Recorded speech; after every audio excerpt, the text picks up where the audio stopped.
मैं संजय कुमार, आप देख रहे हैं बिहार नेट 25। हमारे साथ आईआईपी पार्टी के राष्ट्र प्रवक्ता खुशबू रहे। मैम स्वागत है। बहुत बहुत धन्यवाद। आपका बताइए। मैम, जिस तरह से पूर्व आईपीएस अमिताभ दास जी ने नीट छात्रा को प्रकरण में उठा रहे थे, उसी मामले में उनके घर पर छापा होता है और रेड मारा जाता है, पुलिस अरेस्ट करके ले जाती है और बेल पर छोड़ दिया जाता है। आप कैसे देखते हैं?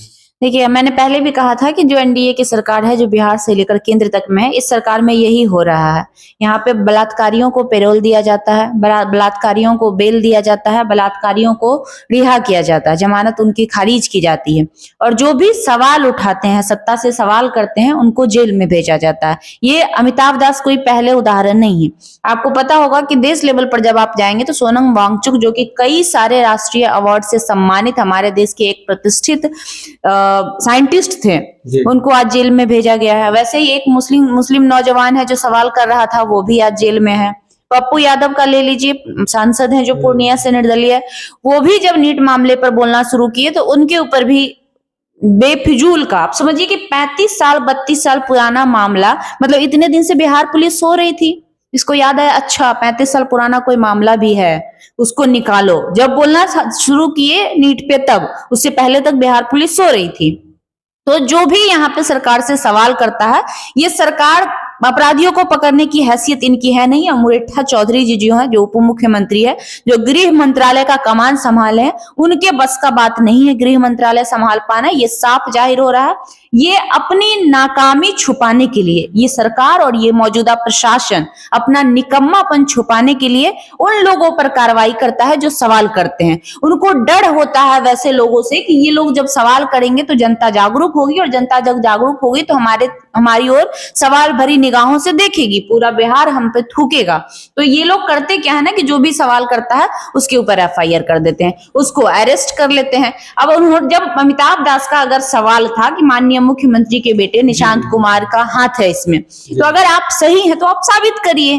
तो थोड़ी देर का काम है, डीएनए टेस्ट करवा दीजिए आप अपने बेटे का, और सरेआम पेपर रिलीज कर दीजिए, पूरे बिहार का लोग देख लेगा इसमें कितनी सच्चाई है। अमिताभ दास अगर गलत होंगे तो वो गलत साबित हो जाएंगे। तो फिर आप करवा क्यों नहीं रहे हैं? अगर किसी का सवाल है तो फिर करवा कर दिखाइए। नेता का मतलब क्या होता है कि आपको जनता की चीजों को ध्यान में रखना पड़ेगा, हर एक चीजों को, क्षेत्र के विकास से लेकर जनता के मन का भी ख्याल रखना पड़ेगा कि जनता हमारी किस तरह से विकास चाहती है, जनता के मन में कहीं हमारे प्रति कोई गलत सवाल तो नहीं है। तो अगर आप इस सवाल को गलत मानते हैं तो आप जांच करके दिखा दीजिए। हाल ही में जो एमएलसी हैं, बतौलेबाज एमएलसी नीरज कुमार जी, वो बोले जो भी मुख्यमंत्री का नाम लेगा उसका क्या होगा, उसको चुन चुन के जेल भेजूंगा, वो कह रहे थे। तो हम पूछना चाहते हैं कि मुख्यमंत्री का नाम तो पूरा बिहार लेगा, सवाल तो उन्हीं से होगा। सवाल किससे होता है? मुख्यमंत्री से होता, घर के मुखिया से होता, पड़ोसी से तो सवाल करने जाएंगे नहीं। हम लोग उत्तर प्रदेश में योगी आदित्यनाथ से तो सवाल करने जाएंगे नहीं, सोरेन जी से तो सवाल करने जाएंगे नहीं। सिंपल सी बात है कि हम बिहार के हैं और बिहार के मुखिया माननीय नीतीश कुमार जी हैं, तो नीतीश कुमार से सवाल करेंगे। आप कह रहे हैं कि नीतीश कुमार पर जो भी टिप्पणी करेगा आप उन्हें जेल भेजेंगे, लेकिन यहाँ पे माहौल उल्टा है। नीतीश कुमार जी जो माननीय है, वो खुद पूर्व मुख्यमंत्री के ऊपर उलूल जुलूल सवाल कर रहे हैं। राबड़ी देवी जी के ऊपर जो सदन में हुआ है, जिसको लेकर पूरा बिहार आज एनडीए की सरकार पर थू थू कर रहा है, उस पर क्या करेंगे आप? उस पर क्या कहेंगे आप? शर्म आनी चाहिए आप जैसे लोगों को जो ये कहते हैं कि कार्रवाई करेंगे। सम्राट चौधरी भी बोले थे कि सोशल मीडिया पर कोई उदंडता फैलाएगा, केस भी किया गया है सोशल मीडिया वाले यूट्यूबर्स पर, तो आप कर दिए। और अभी जो उदंडता यूजीसी को लेकर सवर्ण समाज के लोग फैला रहे हैं सरेआम पूरे बिहार में, कहीं पे पोस्टर फाड़ा जा रहा है, कहीं पे गाली दी जा रही है, उस पर आप क्या कर रहे हैं? वो आपको नहीं दिख रहा है, मतलब आपकी हैसियत नहीं है। आपकी हैसियत बस इतनी है कि दलित, दबे कुचले जो लोग हैं, जो कमजोर लोग हैं, जो दुर्बल लोग हैं, उन पर आप अपना वर्चस्व दिखाते हैं। लेकिन जो बड़े लोग हैं, जो अब बड़े मतलब क्या कहते हैं उसको, चाहे वो सवर्ण समाज से हो चाहे कोई भी, जो बड़े लोग हों, उन पर आपका नहीं चलता है। यही मतलब हुआ ना। ये तो फिर दोहरा नीति हो गया। अगर कानून है तो वो सबके लिए एप्लीकेबल है। तो ये तो नहीं है कि फलाने के लिए है तो फलाने के लिए नहीं है, ऐसा तो नहीं होना चाहिए। लेकिन अभी जो है टारगेटेड है कि भाई जो भी सरकार से सवाल करेगा उसको जेल भेजा जाए। नीतीश कुमार जी ने, राबड़ी देवी जी कहते हैं ये लड़की तुम लड़की हो, क्या बोलेंगे? वही चीज तो मैं कह रही हूँ कि आप कह रहे हैं कि नीतीश कुमार जी पर कोई बोलेगा तो उसको जेल चुन चुन के भेजेंगे, लेकिन जब नीतीश कुमार जी ही होशो हवास में नहीं है, जब नीतीश कुमार जी ही राबड़ी देवी पर टिप्पणी कर रहे हैं जो कि पूर्व मुख्यमंत्री रही हैं, तो उस पर आप क्या कहेंगे? पूछिएगा, जब नीरज कुमार जी के पास जाइएगा, बतौलेबाज एमएलसी जी के पास जब जाइएगा तो उनसे पूछिएगा ये सवाल कि जब आपके माननीय मुख्यमंत्री किसी पूर्व महिला मुख्यमंत्री पर टिप्पणी करें, वो भी बिहार की पहली महिला मुख्यमंत्री पर, जिससे महिलाओं को इंस्पिरेशन मिलता है, उस पर आप क्या कहेंगे? ये पूछना चाहिए आप लोगों को उनसे। सदन में विगत दिनों कुमार सर्वजीत आरजेडी के विधायक है रामविलास पासवान जी को बेचारा कहे हैं, जब एलजेपीआर कह रहे हैं कि एक दलित को अपमानित किया गया है, विगत दिन तेजस्वी यादव जी का पुतला दहन किया गया, आप कैसे देखते हैं? देखिए, एलजेपीआर के जो सुप्रीमो हैं चिराग पासवान जी, सबसे पहले तो हम कहेंगे कि ये मतलब क्या ही कहें उनके बारे में, तो बोलना ही बेकार है। इसलिए बोलना बेकार है कि हनुमान का काम होता है सिर्फ राम की आज्ञा का पालन करना, उसके अलावा उनकी कोई हैसियत नहीं है। जो आज बेचारा कहने पे पुतला दहन कर रहे हैं, मैं उन तमाम पुतला दहन करने वाले से पूछना चाहती हूँ, जब रामविलास पासवान जी का सामान उठा उठा के घर में से फेंका गया था तब तुम्हारा जमीर मर गया था?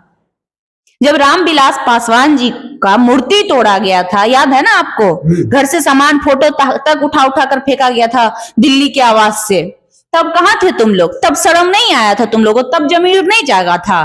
बेचारा का मतलब कमजोर टाइप के लोगों को बेचारा कह देते हैं। बिहार के भाषा में हम लोग जो बोलचाल की जो भाषा है उसमें बेचारा कह देते हैं। बेचारा का हम लोगों का इंटेंशन ये नहीं होता कि हम उनको गाली दे रहे हैं। बेचारा का मतलब होता है कमजोर टाइप का, मतलब कोई भी चीज को जो सह लेता है उसको बोलता है देखो ना बेचारा फलाना इस चीज को बर्दाश्त कर लिया, और जो नहीं बर्दाश्त करता उसको बोलता है बेचारा नहीं बोलता है। तो जो थोड़ा सा सहने वाला इंसान होता है उसके लिए ये वर्ड निकल जाता है लोगों के मुंह से। इसमें पुतला दहन करने वाली कौन सी बात है?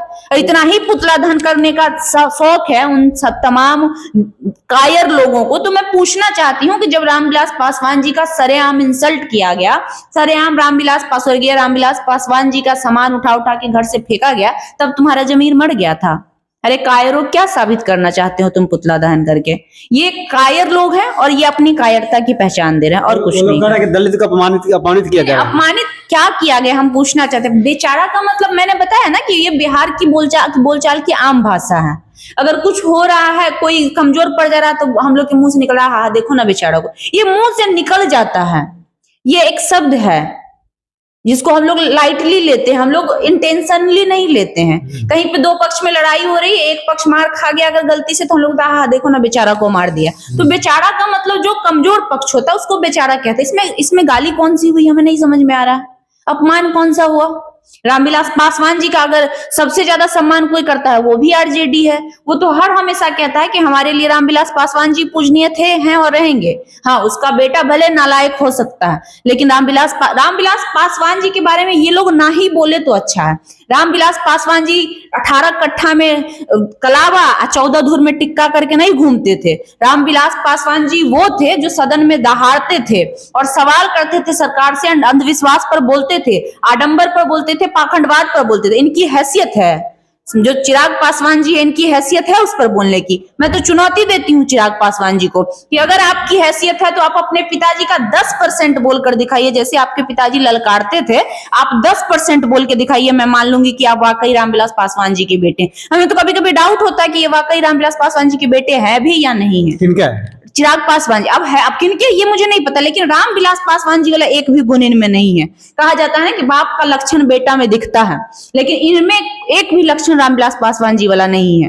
रामविलास पासवान जी दलित के हितैषी थे, ये दलितों के हितैषी नहीं है। इनको कोई फर्क नहीं पड़ता है, दलित मरे कटे, उसका घर उजाड़े, इनको कोई फर्क नहीं पड़ता है। लेकिन स्वर्गीय रामविलास पासवान जी आवाज उठाते थे, सड़क से लेकर सदन तक लड़ाई लड़ते थे, तब आज सबके दिल में बसते हैं रामविलास पासवान जी। इनके तरह चापलूसी नहीं करते थे, इनके तरह दलाली नहीं करते, इनके तरह किसी का हनुमान नहीं बने हुए थे, राम राम भक्ति नहीं कर रहे थे।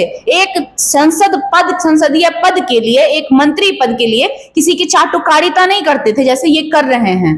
तो मतलब हम कहें ना तो कंपेयर ही करना मूर्खता है। भारत रत्न जननायक कर्पूरी ठाकुर जी को पुण्यतिथि कैसे याद करते हैं? देखिए कर्पूरी ठाकुर जी को हमेशा याद रखा जाएगा बिहार के इतिहास में, इस देश के इतिहास में, क्योंकि कर्पूरी ठाकुर जी बिहार के पहले अति पिछड़ा मुख्यमंत्री थे और उन समय काल में उन्होंने जो काम किए, जो उनका देन था, आपको याद होगा कि बिहार में जो आरक्षण लागू हुआ था उसमें सबसे अहम योगदान कर्पूरी ठाकुर जी का था। बहुजन समाज के लिए कर्पूरी ठाकुर हमेशा से श्रेय रहे हैं, पूजनीय रहे हैं और आगे भी रहेंगे, क्योंकि याद होगा आपको कि आरक्षण की लड़ाई सबसे अधिक उन्होंने लड़ी थी। यहाँ तक कि उसके लिए उनको गाली भी पड़ी थी। यही कुछ मनुवादी लोग थे जो आज यूजीसी का विरोध कर रहे हैं, यही मनुवादी लोग उस समय गाली देते थे तरह तरह के, ये आरक्षण कहां से आई, कर्पूरिया के ... इस तरह से गाली दिया जाता था उनको, लेकिन उसके बावजूद भी वो लड़ाई लड़े और आज आरक्षण 50% आरक्षण बहुजनों को मिला हुआ है। इसमें उनका बहुत बड़ा योगदान है। हालांकि संविधान में तो था ही, लेकिन लागू करवाने में, इम्प्लीमेंट करवाने पे, जमीन पिलाने में उनका भी बहुत बड़ा योगदान है। और दूसरी बात, हमें लगता है कि बिहार के इतिहास में सबसे स्वच्छ छवि के अगर कोई मुख्यमंत्री होंगे जिनके ऊपर कोई दाग नहीं है, बेचारे मरते दम तक एक छोटे से घर में उन्होंने अंतिम सांस ली, तो देखिए अभी मेरे मुंह से निकल गया बेचारे, बात समझ रहे? तो अच्छा के लिए बेचारा निकलता है, बुरा के लिए कभी मुंह से, अच्छा सुने हैं कि कोई आया एक फट मार दिया उसको, एक बेचारा एक फट मार दिया, ऐसा सुने हैं? नहीं, मतलब अच्छे के लिए मुंह से शब्द निकलता है बेचारा। अभी हमको याद भी नहीं था और आप पूछ रहे तो हम बोले कि बेचारा एक घर में, मतलब बेचारा, तो मतलब इसका मतलब हम अपमान कर दिए। ये सोच का फेर है, ऐसे ऐसे जाहिल लोग बस बिना लॉजिक का लॉजिक निकालते हैं। तो उनकी अच्छाई पर हमने उनके लिए बेचारा शब्द का इस्तेमाल कर दिया। तो ठीक उसी प्रकार रामविलास पासवान जी के लिए भी उनकी अच्छाई पर वो यूज किया हुआ शब्द, इंटेंशन भी तो आप देखिएगा कि किस इंटेंशन से उनको बोला गया है। तो कर्पूरी ठाकुर हमारे लिए गणमान्य थे, पूजनीय थे और आगे भी रहेंगे। 2025 में एनडीए को सरकार मिलता है, जिसे अति प्रतीत होता है कि अति पिछड़ा का वोट एनडीए को जाता है। आप लोग महागठबंधन में लाने के लिए क्या कीजिएगा, पार्टी क्या करेगी? 25 में तो चुनाव हो गया है, माने एक तरफा एनडीए को वोट गया, माने अति पिछड़ा का वोट गया तो एनडीए को। नहीं, ये अगर आप सोचते हैं तो ये आप गलत सोचते हैं, इसलिए क्योंकि महागठबंधन की वोटिंग परसेंटेज इस बार बढ़ी है, घटी नहीं है। अगर घट रहा होता तो हमें लगता कि हाँ अति पिछड़ा का वोट हमें नहीं मिला।